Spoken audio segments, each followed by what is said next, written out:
ಕೊಟ್ಟಂತ ಒಂದು ಲಿಂಬೆ ಹಣ್ಣು ಕೂಡ ನಿಮಗೆ ಕಾಣ್ತದೆ.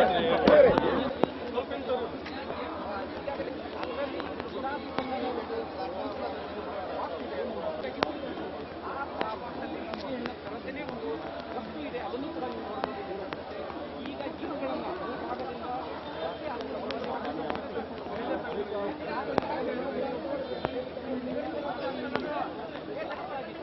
ಅವುಗಳನ್ನು ಕೂಡ ಒಂದು ಪರಿಶೀಲನೆ ಮಾಡುವಂತ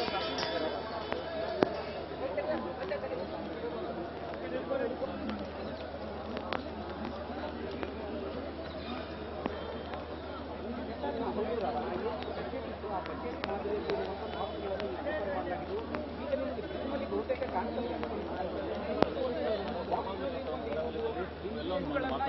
ಶಿಫ್ಟ್ ಮಾಡಲಾಗುತ್ತೆ. ಇದೇ ರೀತಿ ಸುಮಾರು 10 ಟ್ರಾನ್ಸ್ಪೋರ್ಟ್ ಹುಬ್ಬಳ್ಳಿಯ ರೈಲ್ವೆ ನಿಲ್ದಾಣದಲ್ಲಿ ಒಂದು ರೀತಿಯ ಆತಂಕದ ವಾತಾವರಣ ಬ್ಲಾಸ್ಟ್ ಆದ ನಂತರ ಈಗಾಗಲೇ ಓಪನ್ ಮಾಡಿದ್ರು, ಒಂದು ಓಪನ್ ಮಾಡಿದ್ರಲ್ಲೇ ಅದು ಬ್ಲಾಸ್ಟ್ ಮಾಡಿರೋದು.